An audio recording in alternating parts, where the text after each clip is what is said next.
நேரம் 12:45. இலங்கை ஒலிபரப்பு கூட்டுத்தாபனம் செய்திகள். செய்தி ஆசிரியர் பிரியதர்ஷினி செல்வத்துறை. வாசிப்பவர் தயாளினி காயாம்போ. முதலில் தலைப்புச் செய்திகள். பணி பகிஷ்கரிப்பில் ஈடுபட்டுள்ள பல்கலைக்கழக கல்விசாரா ஊழியர்களுக்கும் உயர்கல்வி ராஜாங்க அமைச்சருக்கும் இடையிலான கலந்துரையாடல் எதிர்வரும் திங்கட்கிழமை. முதியோர் கொடுப்பனவு இம்மாதம் 2வது வாரத்திலிருந்து வழங்கப்படும். மழையுடனான காலநிலையினால் 16,173 பேர் பாதிப்பு. பல நீர்த்தேக்கங்களின் நீர்மட்டம் மேலும் அதிகரிப்பு. எரிபொருள் விலை குறைவடைந்தாலும் பஸ் கட்டணங்கள் திருத்தப்பட மாட்டாது என தேசிய போக்குவரத்து ஆணைக்குழு அறிக்கை. வரலாற்று சிறப்புமிக்க ருகுணு கதிர்காம விகாரையின் எசல பெரஹரா நிகழ்விற்கான முதற்கட்ட ஏற்பாடுகள் மேற்கொள்ளப்பட்டுள்ளன. இலங்கையில் மிளகாய் அறுவடை அதிகரித்துள்ளது. இந்திய பொதுத் தேர்தலின் 7வது இறுதிக்கட்ட வாக்குப்பதிவு இன்று. T20 உலகக்கிண்ண கிரிக்கெட் தொடர் இன்று ஆரம்பம். இனி விரிவான செய்திகள். பல்வேறு கோரிக்கைகளை முன்வைத்து தொழிற்சங்க போராட்டத்தில் ஈடுபட்டு வரும் பல்கலைக்கழக கல்விசாரா ஊழியர் சங்கங்களுடன் எதிர்வரும் திங்கட்கிழமை கலந்துரையாட உள்ளதாக உயர்கல்வி ராஜாங்க அமைச்சர் கலாநிதி சுரேந்திராகவன் தெரிவித்துள்ளார். அவர்களின் பிரச்சினைக்கு சிறந்த தீர்வொன்றை வழங்குவதே ஜனாதிபதி தலைமையிலான அரசாங்கத்தின் எதிர்பார்ப்பாகும் என ராஜாங்க அமைச்சர் தெரிவித்தார். கொழும்பில் நேற்று நடைபெற்ற ஊடகவியலாளர் சந்திப்பின் போதே அவர் இதனை தெரிவித்துள்ளார். அந்த தொழிற்சங்கங்களின் சம்பளம் உள்ளிட்ட பல கோரிக்கைகளை நிறைவேற்ற எதிர்வரும் 6 மாதங்களுக்கு 110 கோடி ரூபாய் தேவைப்படுகிறது. இது தொடர்பில் அறிக்கை கோரப்பட்டுள்ளதாக ராஜாங்க அமைச்சர் தெரிவித்துள்ளார். பிரச்சினையை எவ்வாறு தீர்ப்பது என்பது குறித்து நிதியமைச்சு மற்றும் துறைசேரியுடன் கலந்துரையாடல்களும் நடத்தப்படுகின்றன. இரு தரப்பினரும் ஏற்றுக்கொள்ளக்கூடிய வகையிலான நடுத்தர தீர்வை எட்டுவதே நோக்கமாகும். நாட்டில் உயர்கல்வியில் மாற்றம் ஏற்பட வேண்டும் என அவர் சுட்டிக்காட்டியுள்ளார். தேசிய உயர்கல்வி மேம்பாட்டு ஆணைக்குழுவை அமைப்பதற்கான சட்டங்கள் தற்போது தயாரிக்கப்பட்டு வருகின்றன. மாணவர்கள் வெளிநாடு செல்லாமல் உயர்கல்வியை பெறும் வகையில் உயர்கல்வி மேம்படுத்தப்பட வேண்டும் எனவும் ராஜாங்க அமைச்சர் கலாநிதி சுரேந்திராகவன் வலியுறுத்தியுள்ளார். தொழில்நுட்ப கோளாறுகள் காரணமாக தாமதமான முதியோர் கொடுப்பனவை இந்த மாத 2வது வாரத்தின் பின்னர் பிரதேச செயலகங்களில் பெற்றுக்கொள்ள முடியும் என சமூக நலன்புரி சபை தெரிவித்துள்ளது. இந்த கொடுப்பனவை வழங்குவதற்காக கடந்த மாதம் 151 கோடி ரூபாவிற்கும் அதிகமான தொகை மாவட்ட செயலகங்களுக்கு விடுவிக்கப்பட்டுள்ளது. இந்த மாதத்திற்கான கொடுப்பனவு இந்த மாதமே வழங்கப்படும் என சபை தெரிவித்துள்ளது. எதிர்காலத்தில் முதியோர் கொடுப்பனவையும் அஸ்வசும கட்டமைப்பின் கீழ் உரிய வங்கிக் கணக்கில் வரவு வைப்பதே நோக்கமாகும். ஏற்கனவே அஸ்வசும கொடுப்பனவை பெறும் குடும்பங்களில் 70 வயதிற்கு மேற்பட்ட அனைவருக்கும் முதியோர் கொடுப்பனவு வழங்கப்படும் என சமூக நலன்புரி சபை தெரிவித்துள்ளது. எரிபொருளின் விலை குறைவடைந்த போதிலும் பஸ் கட்டணம் குறைக்கப்பட மாட்டாது என தேசிய போக்குவரத்து ஆணைக்குழு தெரிவித்துள்ளது. பஸ் கட்டணம் தொடர்பான தேசிய கொள்கையின்படி எரிபொருளின் விலை 4% குறைக்கப்பட வேண்டும். ஆனால் தற்போது அது 2.3% மாத்திரமே உள்ளது. அடுத்த மாதம் 1ஆம் தேதி அமுல்படுத்தப்பட உள்ள பஸ் கட்டண தேசிய கொள்கையில் திருத்தத்தை மேற்கொள்ளக்கூடிய வாய்ப்பு உள்ளதாக தேசிய போக்குவரத்து ஆணைக்குழுவின் தலைவர் சசி வெல்கம தெரிவித்துள்ளார். இதேவேளை எரிபொருளின் விலை குறைவடைந்தாலும் பஸ் கட்டணத்தை குறைக்க முடியாது என இலங்கை தனியார் பஸ் உரிமையாளர்கள் சங்கத்தின் தலைவர் கமுனு விஜயரத்ன எமது நிலையத்திற்கு தெரிவித்தார். தனியார் பஸ்களுக்கான பயணச்சீட்டு வழங்குவதற்கு பதிலாக இலத்திரனியல் அட்டைகளை அறிமுகப்படுத்துவதன் மூலம் பஸ் உரிமையாளர்களும் பயணிகளும் நன்மை அடைவர். அதன் மூலம் பஸ் உரிமையாளர்கள் தங்கள் வருமானத்தை முறையாக பெற்றுக் கொள்ளவும் முடியும். அந்த வேலை திட்டத்தை நடைமுறைப்படுத்துவதன் மூலம் பஸ் கட்டணத்தை குறைக்க முடியும் என கமுனு விஜயரத்ன தெரிவித்தார்.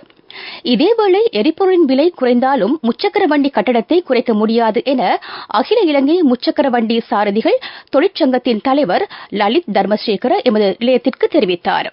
ஏனைய செலவுகள் அதிகரித்துள்ளமையே இதற்கான காரணம் என்றும் அவர் சுட்டிக்காட்டினார். நீங்கள் கேட்டுக்கொண்டிருப்பது இலங்கை ஒலிபரப்பு கூட்டுத்தாபனத்தின் செய்திகள்.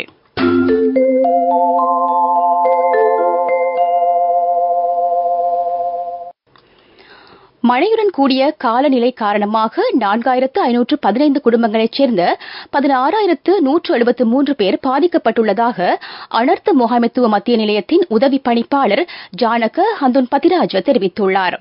161 பேர் 4 பாதுகாப்பு மத்திய நிலையங்களில் தங்க வைக்கப்பட்டுள்ளனர்.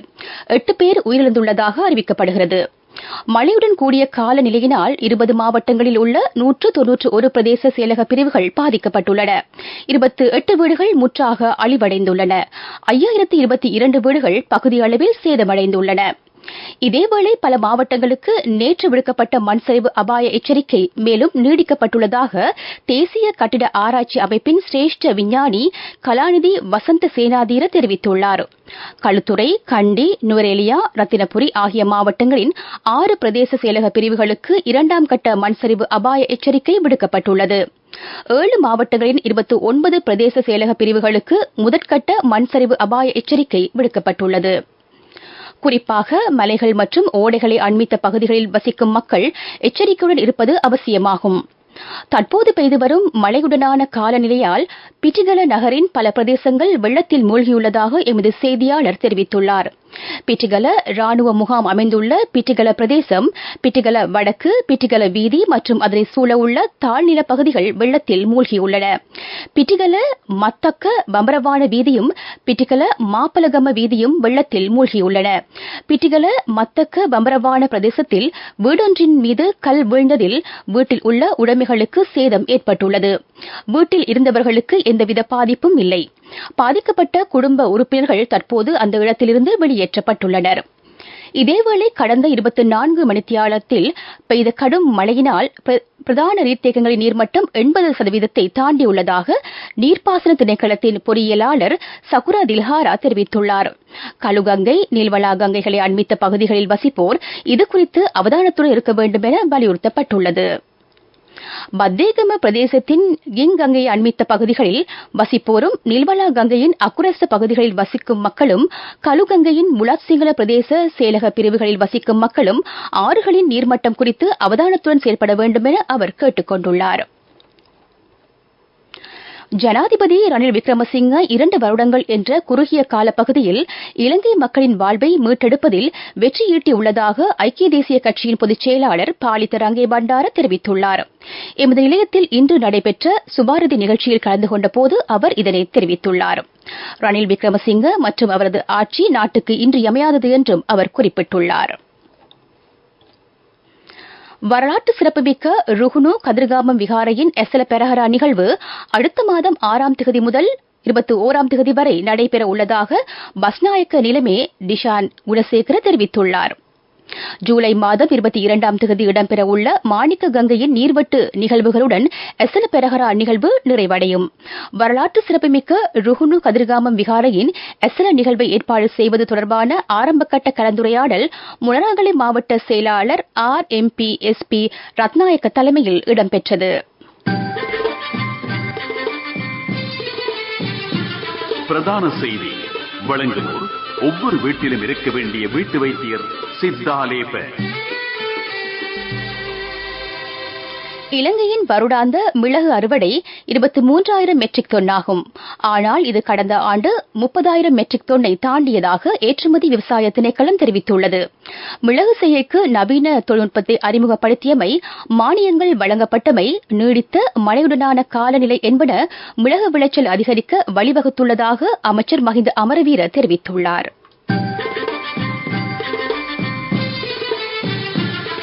பிரதான செய்தி வழங்கியோர் ஒவ்வொரு வீட்டிலும் இருக்க வேண்டிய வீட்டு வைத்தியர் சித்தாலேபன்.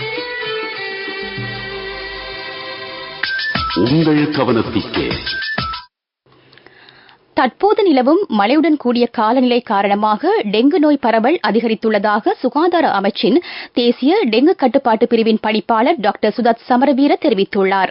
இதனை கருத்தில் கொண்டு நுளம்பு பெருகும் இடங்களை அழிப்பதில் கவனம் செலுத்துமாறு அவர் மக்களிடம் கோரிக்கை விடுத்துள்ளார். இந்த வருடத்தில் இதுவரையான காலப்பகுதியில் 24,818 டெங்கு நோயாளர்கள் இனம் காணப்பட்டுள்ளதுடன் 9 பேர் உயிரிழந்துள்ளனர். உலகச் செய்திகள்.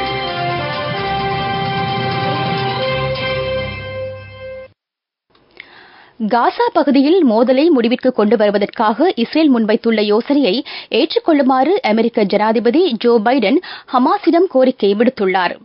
வெள்ளை மாளிகையில் நேற்று நடைபெற்ற நிகழ்வொன்றில் கலந்து கொண்ட போது காசா எல்லைப் பகுதியில் ஏற்பட்டுள்ள மோதலை முடிவிற்கு கொண்டுவரும் நேரம் வந்துவிட்டதாக அமெரிக்க ஜனாதிபதி குறிப்பிட்டுள்ளார். இஸ்ரேல் முன்வைத்துள்ள யோசனைகள் 3 பிரிவுகளை கொண்டுள்ளது. அதன்படி 6 வார போர் நிறுத்தத்தை முன்மொழிந்துள்ளது. அந்த காலப்பகுதியில் காசா பகுதியின் மக்கள் வசிக்கும் பகுதிகளில் இருந்து இஸ்ரேலிய படையினர் வெளியேறுவதுடன் மனிதாபிமான உதவி வேலை திட்டமும் செயல்படுத்தப்படும். இந்த யோசனை குறித்து ஹமாஸ் நம்பிக்கையுடன் இருப்பதாகவும் சர்வதேச ஊடகங்கள் செய்தி வெளியிட்டுள்ளன.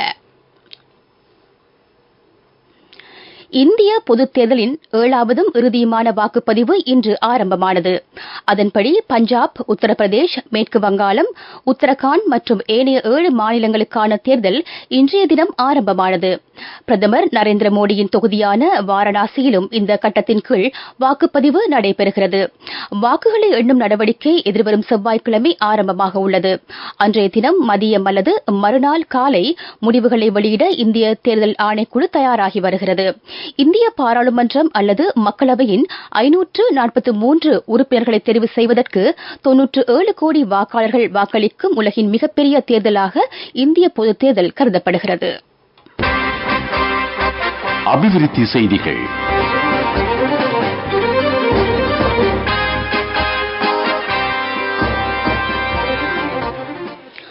ருகுனு மாகம்புர குறுக்கே அமைந்துள்ள வில்மன்ன புராண எல்லங்கா வாவி கட்டமைப்பு புனரமைக்கப்பட உள்ளது.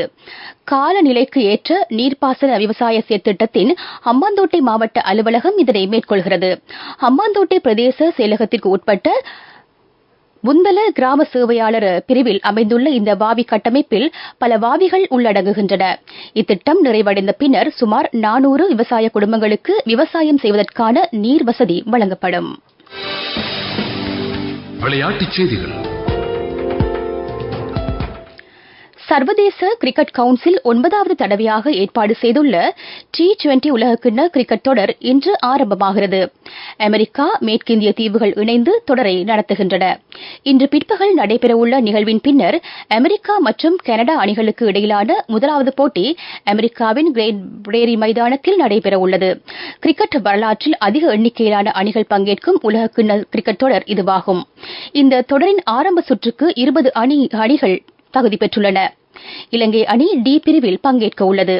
பங்களாதேஷ், நேபாளம், நெதர்லாந்து, தென்னாப்பிரிக்கா ஆகிய அணிகளும் டி பிரிவின் கீழ் போட்டியிட உள்ளன. இந்த தொடரில் இலங்கை அணி பங்கேற்கும் முதலாவது போட்டி தென்னாப்பிரிக்காவுக்கு எதிராக எதிர்வரும் திங்கட்கிழமை நடைபெற உள்ளது. 8ஆம் தேதி பங்களாதேஷுக்கு எதிராக இலங்கை அணி போட்டியிட உள்ளது. நேபாளம் மற்றும் இலங்கை அணிகளுக்கு இடையிலான போட்டி எதிர்வரும் 12ஆம் தேதியும், நெதர்லாந்து மற்றும் இலங்கை அணிக்கு இடையிலான போட்டி எதிர்வரும் 17ஆம் தேதியும் நடைபெற உள்ளமை குறிப்பிடத்தக்கது. வர்த்தக செய்தி அனுசரணை. பட்டதாரியாகும் போது, திருமணத்தின் போது, குழந்தை பிறப்பின் போது மற்றும் 25வது திருமண ஆண்டு நிறைவின் போது 50,000 ரூபாய் வரை விசேட அனுகூலங்கள். மாதாந்தம் 12,500 ரூபாய் வீதம் சேமித்திடும் ஸ்ரீ சேவிங்ஸ் சாம்பியன்களுக்கு மேலும் பணப்பரிசுகள். சுற்றுலாத்துறையை மேம்படுத்தும் நோக்கில் அபராதுவ பிரதேச செயலகத்தில் பாரிய வேலை திட்டம் ஒன்று முன்னெடுக்கப்பட்டு வருகின்றது.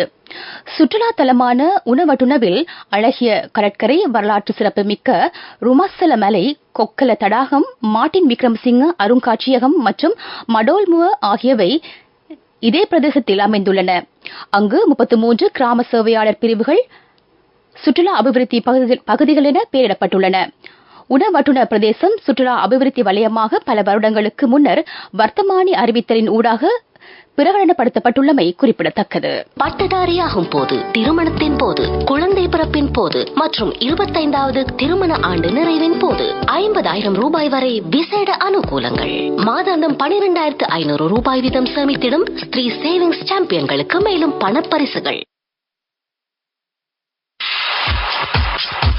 பொருளாதார செய்திகள் அனுசரணை. அவசரத்தில் அங்கும் இங்கும் வைக்க வேண்டாம் தங்கமே. இப்போது தங்கப்போருக்கு அதிகூடிய முற்படம். அலையுங்கள் 0115-880-400. LOLC ரான்சவி தங்க கடன் சேவை. பாதுகாப்பாக வைத்திருக்கும் நகைகளை அவசர தேவைக்கு வைக்கவிட.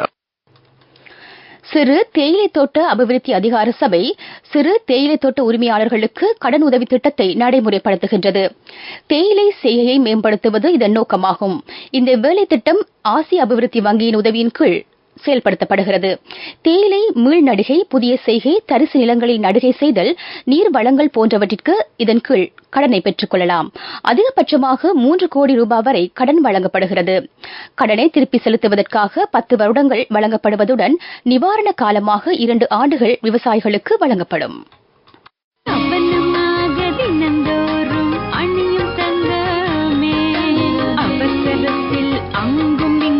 வைக்க வேண்டாம் தங்கமே. இப்போது தங்க பவுனுக்கு அதிகூடிய முற்பணம். அழையுங்கள் 0115-880-400. LOLC ரான்சவி தங்க கடன் சேவை. பாதுகாப்பாக வைத்திருக்கும் நகைகளை அவசர தேவைக்கு வைக்கவிட. காலநிலை அறிக்கை. நாட்டின் மேல், சப்ரகமுவ, மத்திய, தென் மாகாணங்களில் இடைக்கிடையே மழை அல்லது இடியுடன் கூடிய மழை பெய்யக்கூடும் என வளிமண்டலவியல் திணைக்களம் அறிவித்துள்ளது. வடமேல் மாகாணத்தில் அடிக்கடி மழை பெய்யக்கூடும். மேல், சப்ரகமுவ மாகாணங்களிலும் காலி, மாத்தறை, நுவரெலியா மாவட்டங்களிலும் சில இடங்களில் 100 மில்லிமீட்டருக்கும் அதிகமான மழை வீழ்ச்சி பதிவாகக்கூடும். ஊவா, வடமத்திய, கிழக்கு மாகாணங்களிலும் முல்லைத்தீவு மாவட்டத்திலும் சில இடங்களில் மாலை அல்லது இரவில் மழை அல்லது இடியுடன் கூடிய மழை பெய்யக்கூடிய சாத்தியம் காணப்படுகின்றது. இடியுடன் கூடிய மழையின் போது அப்பிரதேசங்களில் தற்காலிகமாக பலத்த காற்றும் வீசக்கூடும் என திணைக்களம் வெளியிட்டுள்ள அறிக்கையில் குறிப்பிடப்பட்டுள்ளது. கேட்டது காலநிலை அறிக்கை. இனி மீண்டும் தலைப்புச் செய்திகள். பணி பகிஷ்கரிப்பில் ஈடுபட்டுள்ள பல்கலைக்கழக கல்விசாரா ஊழியர்களுக்கும் உயர்கல்வி ராஜாங்க அமைச்சருக்கும் இடையிலான கலந்துரையாடல் எதிர்வரும் திங்கட்கிழமை. முதியோர் கொடுப்பனவு இம்மாதம் 2வது வாரத்திலிருந்து வழங்கப்படும். மழையுடனான காலநிலையினால் 16,173 பேர் பாதிப்பு. பல நீர்த்தேக்கங்களின் நீர்மட்டம் மேலும் அதிகரிப்பு. எரிபொருள் விலை குறைவடைந்தாலும் பஸ் கட்டணங்கள் திருத்தப்பட மாட்டாது என தேசிய போக்குவரத்து ஆணைக்குழு அறிக்கை. வரலாற்று சிறப்புமிக்க ருகுணு கதிர்காம விகாரையின் எசல பெரஹரா நிகழ்விற்கான முதற்கட்ட ஏற்பாடுகள் மேற்கொள்ளப்பட்டுள்ளன. இலங்கையில் மிளகாய் அறுவடை அதிகரித்துள்ளது. இந்திய பொதுத் தேர்தலின் 7வதும் இறுதியும் வாக்குப்பதிவு இன்று. T20 உலகக்கிண்ண கிரிக்கெட் தொடர் இன்று ஆரம்பம். இத்துடன் எமது மதிய நேர பிரதான செய்திகள் நிறைவடைந்தன. எமது அடுத்த பிரதான செய்தி அறிக்கை மாலை 6 மணிக்கு ஒலிபரப்பாகும்.